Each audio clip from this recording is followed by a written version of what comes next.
नमस्ते दोस्तों, welcome to exam on. और आज हम लोग 24 अक्टूबर से रिलेटेड इम्पॉर्टेंट करंट अफेयर्स को यहाँ पे डिस्कस करेंगे। साथ ही इससे रिलेटेड जो भी इम्पॉर्टेंट फैक्ट्स और जीके बनते हैं उन सबको भी देखेंगे। अच्छा, ये जो करंट अफेयर्स है आप लोगों के सभी कॉम्पिटिटिव एग्ज़ाम के लिए ये मोस्ट इम्पॉर्टेंट है, इसलिए वीडियो को ध्यान से ज़रूर देखिएगा। फर्स्ट क्वेश्चन है आप लोगों के सामने और सबसे पहले यहाँ पे बात की जा रही है एक योजना के बारे में। क्वेश्चन है, स्मार्ट ब्लैक बोर्ड योजना किस राज्य में अभी शुरू किया गया है। देखिए आप लोगों के सामने जो ऑप्शंस हैं, इन सभी स्टेट्स में हाल ही में कोई ना कोई योजना स्टार्ट की गई है। बात करेंगे इन सभी के बारे में। पहले बात करते हैं स्मार्ट ब्लैक बोर्ड योजना के बारे में। इसको अभी हाल ही में स्टार्ट किया गया है तमिलनाडु में। तमिलनाडु की जो गवर्नमेंट है उनके द्वारा स्टार्ट किया गया। अच्छा, ये क्यों स्टार्ट किया गया है? देखिए, राज्य के जो 80,000 स्कूल हैं उसके लिए इस योजना को शुरू किया गया है ताकि वहाँ पे बेहतर शिक्षण माहौल जो है वो उपलब्ध कराया जा सके स्टूडेंट्स को। साथ ही साथ केंद्र सरकार की जो एक योजना है डिजिटल इंडिया और आत्मनिर्भर भारत मिशन, इसको बढ़ावा देने के लिए भी इस योजना को लाया गया है। उसी का ये पार्ट समझ लीजिए। बाकी बात करें तमिलनाडु के बारे में तो यहाँ के जो सीएम है इडापड्डी के पलानीस्वामी और गवर्नर हैं बनवारी लाल पुरोहित, और इसकी जो राजधानी है वो है चेन्नई। बात करें इन बाकी के ऑप्शंस के बारे में, मध्य प्रदेश, यहाँ एक सीएम किसान कल्याण योजना शुरू किया गया, जबकि असम में एक पर्यटन संजीवनी योजना शुरू किया गया और राजस्थान में मोक्ष कलश योजना शुरू किया गया। तो इन सभी योजना के बारे में आप लोग याद रखिएगा। नेक्स्ट है, और यहाँ पे हम लोग बात करेंगे एक समिति के बारे में। क्वेश्चन है, चुनाव के दौरान उम्मीदवारों के लिए खर्च की सीमा, इससे जुड़े मुद्दों की जांच के लिए समिति के सदस्य के रूप में किसकी नियुक्ति की गई है। देखिए, अभी हाल ही में ये न्यूज़ में आया है और चुनाव आयोग ने 2 सदस्यों को नियुक्त किया है और वे हैं हरीश कुमार और उमेश सिन्हा। तो इन दोनों को ही संयुक्त रूप से चुनाव आयोग ने इस समिति का सदस्य नियुक्त किया है। बाकी चुनाव आयोग की अगर हम बात करें तो चुनाव आयोग ये 1950 में बनाया गया था और अभी जो हमारे मुख्य चुनाव आयुक्त हैं वे हैं सुनील अरोड़ा और हेडक्वार्टर है इसका दिल्ली में। बाकी के ऑप्शंस को अगर हम डिस्कस करें, मदन बी लोकुर, इनकी अध्यक्षता में एक समिति बनाई गई थी जो यूपी, पंजाब, हरियाणा, यहाँ पे जो पराली जलाई जाती है फसल कट जाने के बाद, तो उससे बहुत ज़्यादा पोल्यूशन होता है, तो उसी को रोकने के लिए मदन बी लोकुर जी की अध्यक्षता में एक समिति बनाई गई और राजीव महर्षि, इनकी अध्यक्षता में एक समिति बनाई जो कि लॉकडाउन के दौरान जो ब्याज की किस्त है उस पर विचार करने के लिए समिति बनाई गई। तो इन सभी समिति के बारे में आप लोग याद रखिएगा। नेक्स्ट यहाँ पे हम लोग बात करेंगे एक योजना के बारे में। क्वेश्चन है, वाईएसआर बीमा योजना, इसका शुभारंभ अभी किसने किया। देखिए दोस्तों, अगर आप लोगों को किसी क्वेश्चन में वाईएसआर दिखाई देता है किसी भी योजना के आगे या कोई भी स्कीम, कार्यक्रम जो भी, तो वाईएसआर, इससे समझ लीजिएगा कि ये आंध्र प्रदेश की ही, आंध्र प्रदेश से ही संबंधित है। तो इस वाईएसआर बीमा योजना को शुरू किया गया है आंध्र प्रदेश के द्वारा और आंध्र प्रदेश के जो सीएम हैं वाईएसआर जगन मोहन रेड्डी, इन्होंने घोषणा की कि राज्य के जो बीपीएल परिवार हैं उनको इस योजना का लाभ मिलेगा और इसके तहत जो परिवार के सदस्य हैं अगर उनकी मृत्यु हो जाती है या किसी कारण दुर्घटना हो जाती है तो इस बीमा कवर के द्वारा उनको वित्तीय सहायता दी जाएगी और इससे लगभग राज्य के जो 1.41 करोड़ बीपीएल परिवार हैं उनको फ़ायदा पहुंचेगा। तो याद रखिएगा इस योजना के बारे में। बाकी के ऑप्शंस को अगर हम डिस्कस करें, बिहार, यहाँ एक घर तक फाइबर योजना को शुरू किया गया, जबकि पश्चिम बंगाल में एक पुरोहित कल्याण योजना को शुरू किया गया। नेक्स्ट है गुजरात, यहाँ एक मुख्यमंत्री महिला उत्कर्ष योजना को लाया गया। अच्छा, आंध्र प्रदेश से आप लोग और क्या याद रख सकते हैं।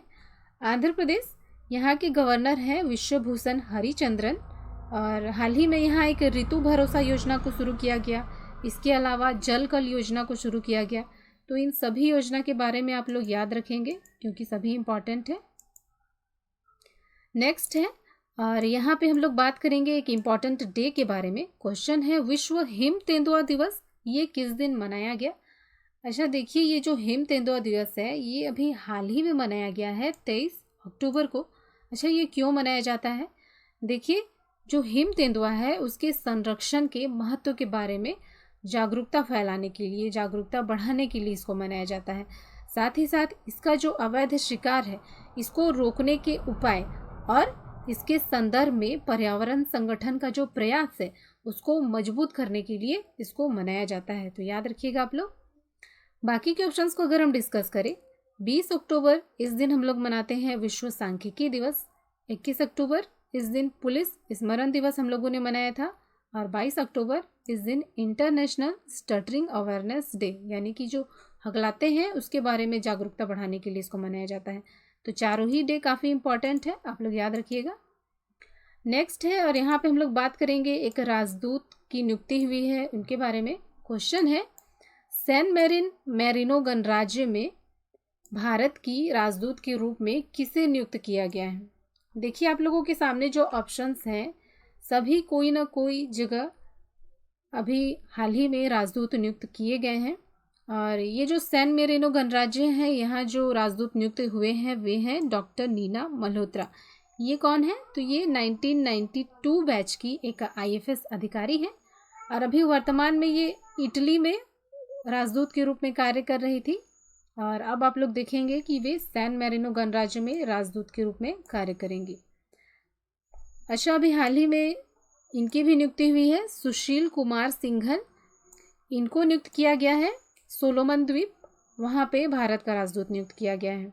और कुछ दिन पहले ही हम लोगों ने पढ़ा था देवयानी उत्तम, इनको कंबोडिया में भारत का राजदूत नियुक्त किया गया है। तो तीनों ही राजदूत के बारे में आप लोग याद रखिएगा। राजदूत से रिलेटेड क्वेश्चंस एग्जाम में पूछे गए हैं, इसलिए मैंने इस क्वेश्चंस को यहाँ पे रखा है।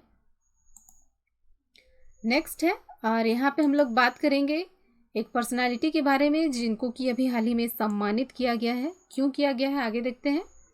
क्वेश्चन है, outstanding young person of the world 2020 से अभी किन्हें सम्मानित किया गया है? देखिए, वे पर्सनालिटी हैं डॉक्टर जेजेनी वर्गीस। ये कौन है? तो ये ब्रिटेन की भारतीय मूल की एक प्लास्टिक सर्जन है। अच्छा, इनको क्यों इस पर्सन ऑफ द वर्ल्ड 2020 से सम्मानित किया गया है? तो देखिए, उन्होंने कैंसर के निदान और इसके उपचार के लिए बहुत ही अविश्वसनीय योगदान दिया है। खास बात यह है कि उन्होंने बहुत सारे कैंसर, स्तन कैंसर से पीड़ित महिलाओं को बचाने के लिए व्यक्तिगत मिशन चलाया था। तो इन्हीं प्रयासों को सम्मानित करने के लिए उन्हें इस outstanding young person of the world 2020 से सम्मानित किया गया। तो याद रखिएगा इसके बारे में। अच्छा, बाकी के ऑप्शंस को भी देख लेते हैं। इकबाल सिंह, इन्हें हाल ही में एक कोविड क्रूसेडर अवार्ड से सम्मानित किया गया था, जबकि सोनू सूद को स्पेशल ह्यूमैनिटेरियन अवार्ड से सम्मानित किया गया था। और उषा मंगेशकर, जो कि एक गायिका हैं, इन्हें लता मंगेशकर पुरस्कार से सम्मानित किया गया था। तो इन सभी पर्सनालिटी के बारे में आप लोग याद रखिएगा। नेक्स्ट यहाँ पे हम लोग बात करेंगे एक साझेदारी की गई है उसके बारे में।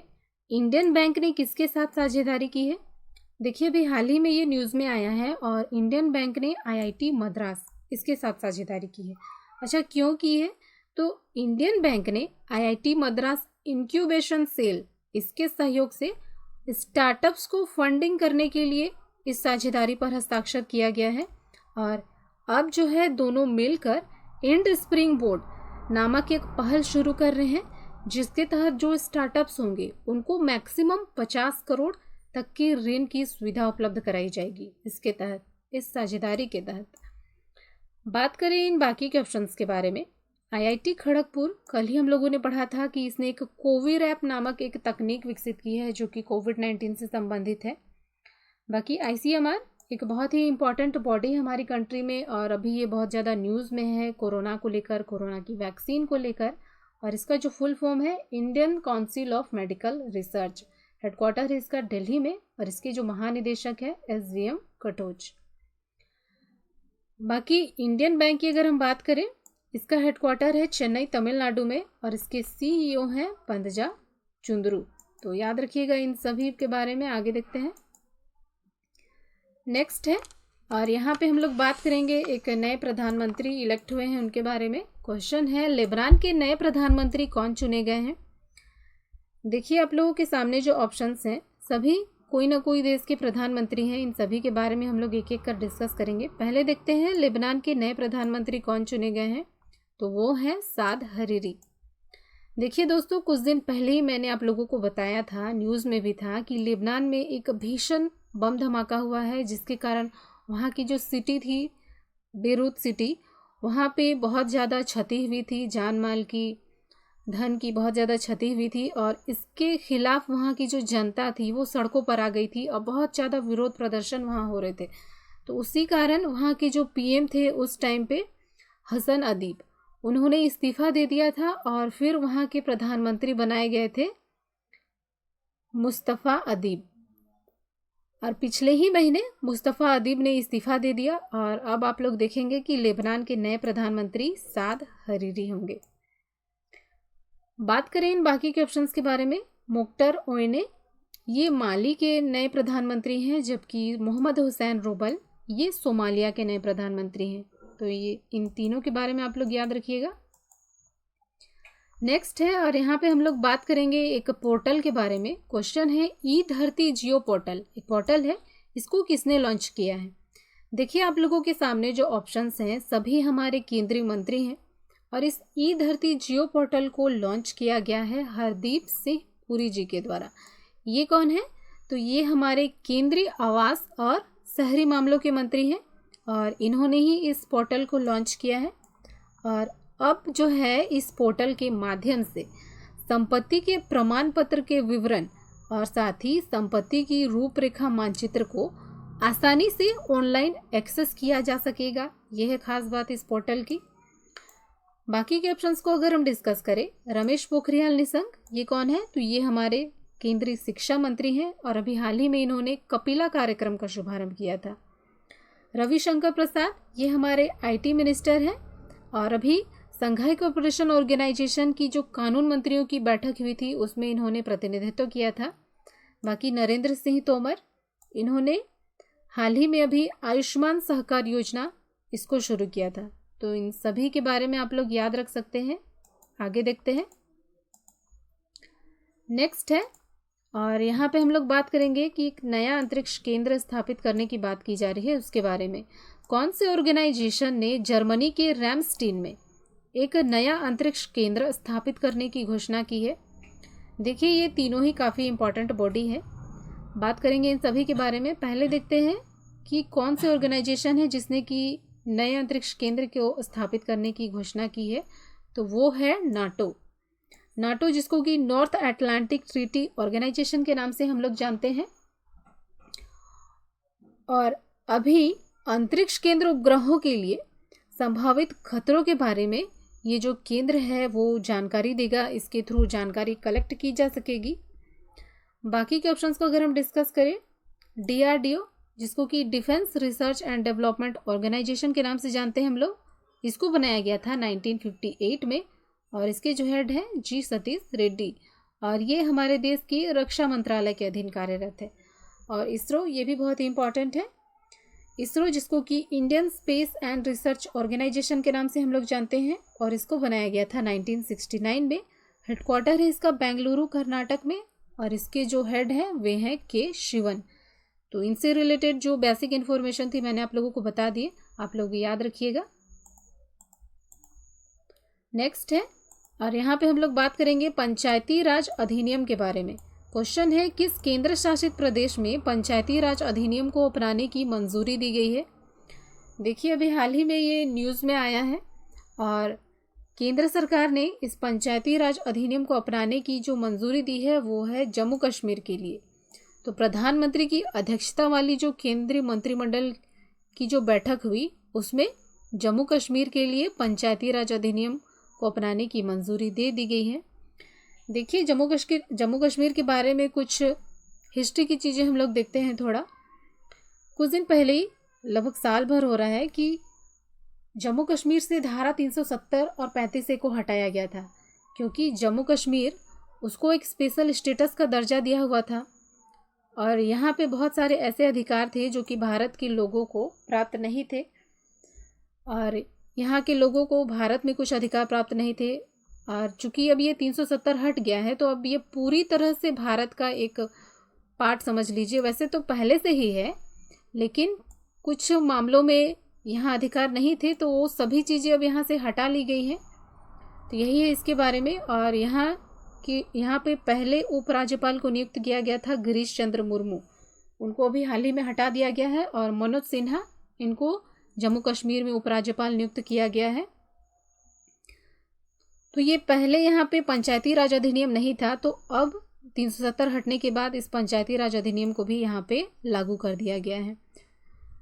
अच्छा, आप लोग याद रखिएगा एक चीज़, पंचायती राज अधिनियम से इसको हमारे कॉन्स्टिट्यूशन में 73वें अमेंडमेंट्स 1992 के द्वारा इसको शामिल किया गया है। तो इसके बारे में आप लोग याद रखिएगा। आगे देखते हैं।